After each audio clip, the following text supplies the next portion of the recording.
a 50 by 50, 50 kilos, 250 kilometers. Traveling within the speed limit, one stop for refreshments, 40,000. And on delivery. Delivery will be at no one's there, it is not my responsibility. Bagaimanakah jika mantan seorang pasukan sniper beralih profesi menjadi pengantar paket? Namun bukan seperti kurir Shopee pada umumnya, si Mamang Botak alias Jason Statham akan mengantarkan paket-paket penting setelah bekerja sama dengan para mafia dan para pejabat yang menyewa jasanya. Dan di masa tenangnya itulah, Jason yang akan mengantarkan paket menuju suatu tempat tiba-tiba malah menemukan sebuah kejanggalan tentang bisnis para mafia tersebut, di mana Jason yang sudah mengetahui tentang seluk-beluk para mafia itu mulai diburu oleh seorang bos mafia super kejam. Dan ternyata isi dari paket sebelumnya adalah seorang wanita yang akan diperjualbelikan. Dan pada akhirnya Jason yang telah membawa kabur wanita itu pun, para mafia mulai bebeledagan mencari serta memerintahkan anak buahnya untuk membunuh si Mamang Jason. Dan apakah si Mamang Jason ini berhasil menyelamatkan wanita tersebut? Yuk, daripada penasaran, kita gas ke alurnya.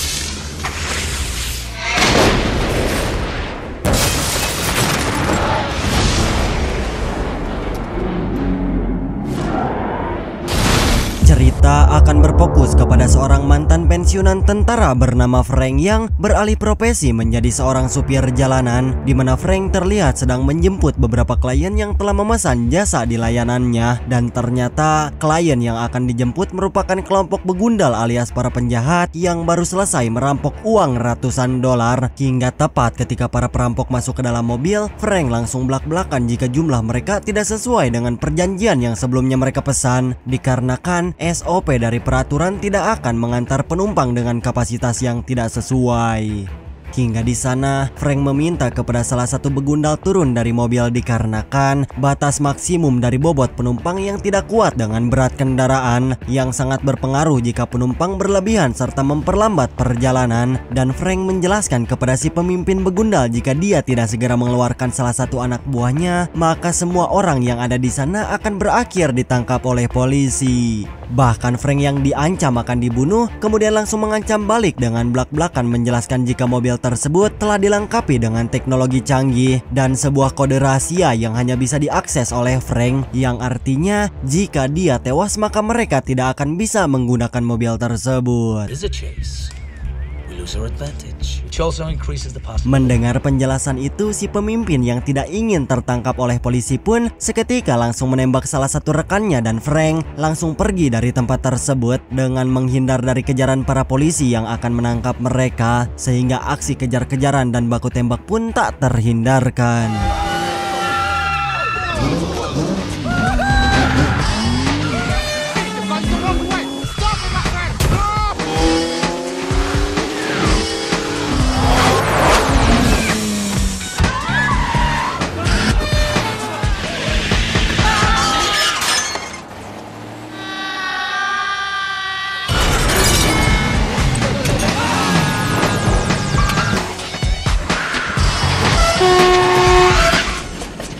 Singkat cerita, sesampainya di lokasi yang telah ditentukan, si pemimpin perampok kemudian memberikan sejumlah uang tambahan dikarenakan Frank yang telah menyelamatkan mereka dari kejaran para polisi, dan mereka meminta kepada Frank untuk diantarkan menuju salah satu tempat dan berjanji membayar Frank 2 kali lipat. Namun Frank langsung menolak tawaran mereka dikarenakan hal tersebut telah keluar dari kesepakatan yang telah mereka janjikan, dan di sana juga Frank tidak mengambil uang tip dari para perampok dan hanya mengambil uang sesuai bayaran yang telah disepakati oleh mereka.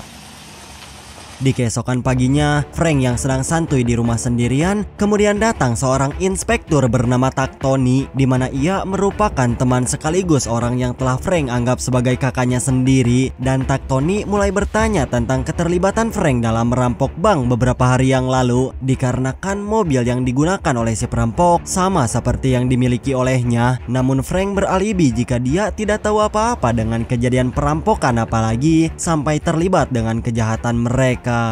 Complicated. Nothing ever out of place. Setelah kepulangan Inspektur Taktoni, Frank mulai menerima panggilan dari seseorang yang ternyata memintanya untuk mengantarkan barang keluar kota. Yang di saat bertemu dengan si klien, di sana dia menjelaskan secara rinci barang yang akan diantarkan oleh Frank, di mana barang tersebut harus sampai ke lokasi tepat pada jam 2 siang tanpa ada lecet atau penyok sedikit pun. Yang setelah menjelaskan beberapa aturan terkait SOP, akhirnya mereka pun sepakat untuk mengantarkan barang tersebut.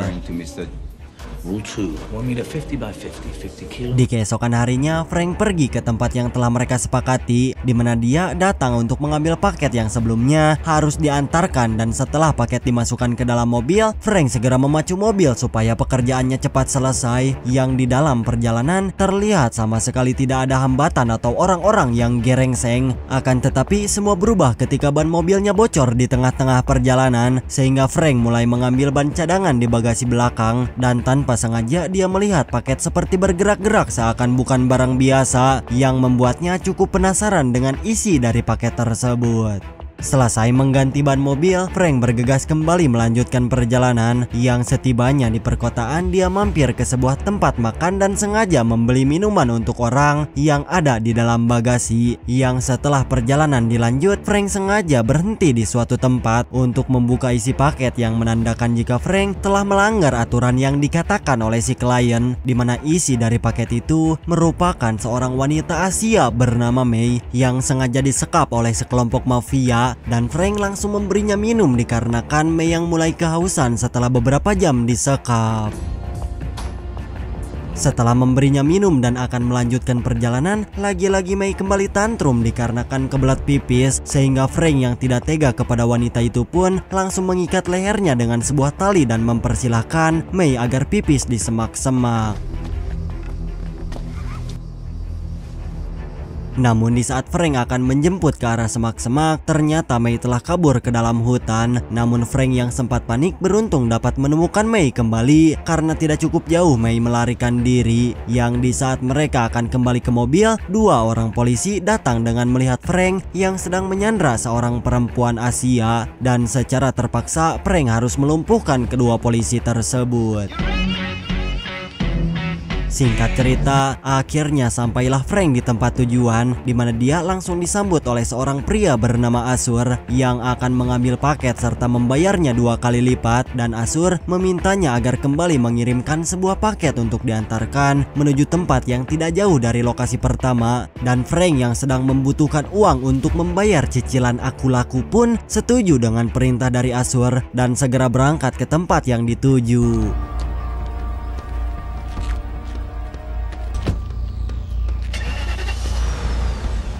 Ketika sedang makan di sebuah restoran, Frank terlihat mulai memikirkan sesuatu, yang dimana dia memikirkan tentang nasib Mei yang kemungkinan akan disiksa oleh sekelompok mafia. Akan tetapi Frank memilih untuk tidak ikut campur dengan urusan mereka dan memilih untuk fokus mengantarkan paket ke tempat yang sudah ditentukan.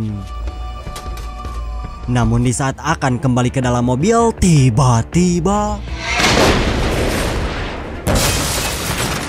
sebuah ledakan langsung menghancurkan mobilnya, di mana paket yang dibawa ternyata merupakan sebuah bom peledak yang entah maksud serta tujuannya apa, tapi yang jelas mereka ingin agar Frank tewas di saat mengantarkan paket tersebut. Maka untuk itu, Frank yang emosi bergegas pergi ke tempat para mafia dan langsung bebladagan mengobrak-abrik markas mafia dengan mengalahkan puluhan penjaga yang ada di sana. Yang dikarenakan Asur tidak ada di tempat itu, Frank memutuskan pergi dengan membawa salah satu mobil milik para mafia tersebut. Namun ketika di dalam perjalanan, dia melihat Mei yang juga sedang kabur dari markas para mafia, sehingga di sana Frank terpaksa membawa wanita itu kabur bersamanya. Sesampainya di rumah, Frank langsung belak-belakan menginterogasi Mei tentang siapa sih kamu sebenarnya? Kok bisa dikejar-kejar mafia? Hah? Dan Mei malah tidak bercerita dan hanya bungkam tanpa menjelaskan apapun. Di sisi lain terlihat Asur yang pergi ke rumah sakit menjenguk anak buahnya, di mana si anak buah yang sudah babak belur menjelaskan jika mereka diserang oleh pria pengantar paket yang sebelumnya telah mereka jebak.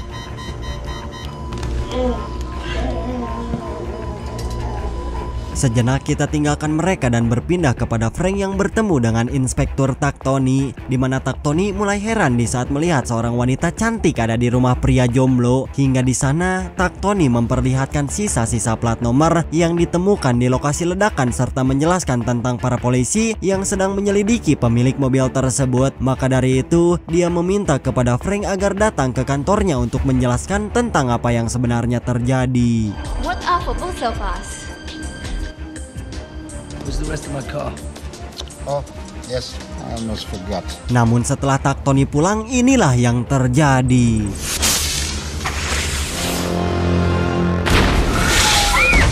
Serangan rudal dan tembakan peluru pun menghantam ke tempat tinggalnya, di mana serangan tersebut dilakukan oleh anak buah Asur yang datang untuk balas dendam sekaligus merebut Mei yang telah dibawa kabur. Akan tetapi beruntung mereka dapat berhasil selamat dari rentetan serangan dengan masuk gorong-gorong menuju ruangan yang merupakan ruangan kedua milik Frank, di mana rumah tersebut merupakan rumah rahasianya yang tidak diketahui oleh siapapun. Goddamn business. Setelah selamat dari kejadian itu, Frank kemudian tantrum karena kesalahannya akibat membuka isi paket malah berakhir dikejar-kejar oleh sekelompok mafia, di mana Mei yang melihat Frank terus baceo pun langsung mengajaknya bermain kuda-kudaan. Selesai dengan itu, mereka berniat akan menemui Taktoni untuk memberikan keterangan tentang hal yang telah terjadi, di mana inspektur bertanya terkait rumahnya yang hancur dibombardir ratusan peluru. Dan lagi-lagi Frank mengelak dengan alasan jika seharian mereka sedang berenang romantis di suatu tempat yang ketika pulang rumahnya sudah dalam kondisi memprihatinkan. Dengan bermodalkan keterangan itu, membuat inspektur bertambah bingung, yang di saat bingung itulah salah satu bawahannya meminta agar inspektur Taktoni segera datang bertemu dengan atasannya di luar kantor. Dan setelah inspektur pergi, Mei bergegas menyerap komputer dengan mencari data-data tentang seseorang yang tak lain adalah identitas Asur. Tepat setelah berhasil menemukan identitas dan alamat dari pria itu, tidak lama kemudian inspektur Taktoni pun datang ke ruangannya. Dan karena tidak perlu ada yang harus dibicarakan lagi, akhirnya mereka berdua izin pamit dari kantor polisi. Setelah berpisah dengan inspektur, Mei mengajak Frank pergi balas dendam kepada Asur. Yang dikarenakan Frank bukan orang pendendam dan cinta damai, dia memilih untuk tidak melakukan hal itu dengan memulai segalanya dari awal dan melupakan semua kejadian yang sudah terjadi. Start over. You were so... Karena ajakannya ditolak, seketika Mei langsung mengeluarkan jurus air mata woman, di mana dia belak-belakan mulai membujuknya dengan mengatakan jika para mafia telah menculik 400 orang warga Asia yang disekap di dalam sebuah kontainer, di mana mereka adalah orang-orang yang akan menjadi korban perdagangan manusia. Bahkan salah satu dari korban tersebut merupakan keluarganya, dan Mei adalah salah satu orang yang berhasil kabur, yang mana tak heran jika dia terus dikejar-kejar oleh para antek-antek mafia. Mendengar cerita tersebut, akhirnya Frank pun luluh dan berjanji akan berusaha membantu sepenuh hati yang dia bisa. Dan hal yang pertama mereka lakukan adalah dengan pergi menuju perusahaan si Asur. Di sisi lain kemudian film berpindah kepada Asur yang telah sampai di perusahaannya, dan dia langsung diciduk. Hingga di sana Mei mulai peporongos bertanya tentang lokasi kontainer tempat menyekap orang-orang Asia. Yang dikarenakan Asur tidak mau menjawab, Mei yang emosi mengancam akan menembak babato kepalanya. Namun tidak lama kemudian, sang ayah yang sedang Mei cari-cari pun datang ke hadapan mereka. Yang ternyata ayah dari Mei merupakan dalang di balik semua penjualan manusia. Dan di saat Frank lengah, dia langsung dibogem hingga tak sadarkan diri. Ketika akan dibunuh, beruntung inspektur Taktoni pun datang ke perusahaan mereka, di mana dia kaget saat melihat Frank yang sudah pingsan karena dihajar oleh para begundal. Dan tanpa pikir panjang, dia bergegas membawanya ke kantor pihak kepolisian, yang mana hal itu terpaksa Taktoni lakukan dikarenakan Felix yang merupakan ayah dari Mei berkata jika Frank telah menculik serta memanfaatkan putrinya untuk mendapatkan uang yang banyak. Singkat cerita, sesampainya di penjara, Inspektur Taktoni kemudian langsung belak-belakan bertanya tentang beberapa hal yang telah terjadi kepadanya. Hingga di sana, Frank menjelaskan bahwa Felix dan anak buahnya merupakan para mafia kejam yang telah menyekap 400 orang warga Asia yang akan dijadikan korban perdagangan manusia, di mana Frank meminta Taktoni agar segera bergerak menangkap para begundal tersebut demi menyelamatkan 400 orang nyawa yang tidak bersalah. Namun dikarenakan banyak aturan dan harus menunggu penyelidikan, Frank yang tidak bisa menunggu lama pun harus bergerak untuk menyelamatkan orang-orang Asia, di mana Taktoni menyarankan agar Frank menjadikannya sebagai sandera agar dia bisa keluar dari tempat tersebut. Yang setelah berhasil menjalankan rencana pelariannya, Frank sampai di sebuah pelabuhan dan dengan sebuah perahu kecil serta persenjataan seadanya, Frank akan pergi menuju markas mafia untuk menyelamatkan Mei dan 400 orang yang sedang disekap oleh para mafia. Sementara itu, Taktoni diminta agar bersiap mengerahkan semua pasukan polisi di saat Frank telah berhasil menyelamatkan orang-orang Asia. Dan kini, tibalah Frank di sebuah dermaga yang dipenuhi dengan ratusan kontainer dengan warna yang berbeda-beda. Dan karena terlalu banyak kontainer, Frank mulai mengeluarkan alat yang berfungsi untuk mendengar suara di dalam kontainer. Dan secara bersamaan terlihat Mei yang akan dibawa oleh ayahnya menuju ke suatu tempat, di mana sang ayah terlihat peporongos karena Mei selalu berurusan dalam bisnis perdagangan manusia.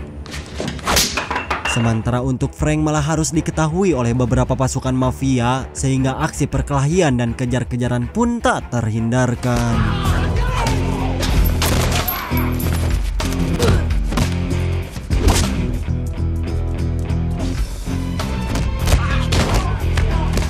Selesai menghabisi para minion itu, Frank kemudian bergegas mengejar rombongan anak buah si Asur yang selama pengejaran berlangsung, lagi-lagi Frank harus dihadang oleh puluhan mafia. Dan karena saking banyaknya mereka, Frank sengaja membalur seluruh tubuhnya dengan oli bekas dan lanjut memodifikasi sepatunya agar anti licin. Sehingga dengan cara itulah para mafia yang pada Tiko Sewad pun dapat dengan mudah untuk dikalahkan.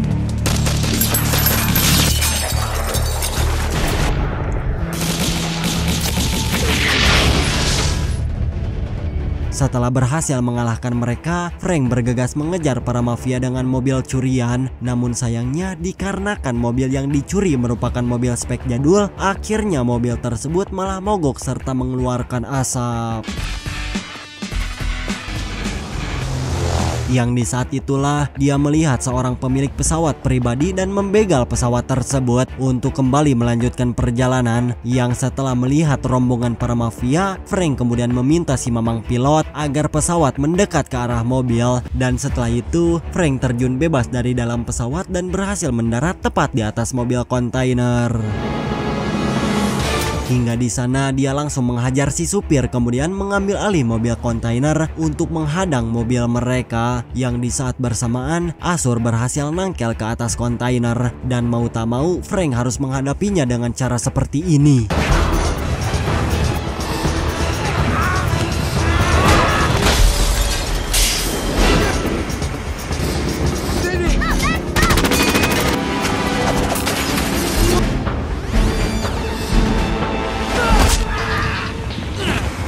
Setelah perkelahian selesai, akhirnya Frank berhasil mendapatkan salah satu kontainer. Namun ketika akan turun, dia malah ditodong oleh si bongsang Felix sehingga ya, Mei langsung menembak ayahnya sendiri di saat Felix akan mengeksekusinya. He was a bastard. Dan tidak lama kemudian, Inspektur Taktoni datang dengan membawa rombongan para polisi, di mana mereka bergegas membuka kontainer untuk menyelamatkan ratusan orang Asia yang akan menjadi korban perdagangan. Dan karena jasanya telah menyelamatkan orang-orang tersebut, pada akhirnya Frank dibebaskan dari semua tuntutan. Dan film ini pun selesai.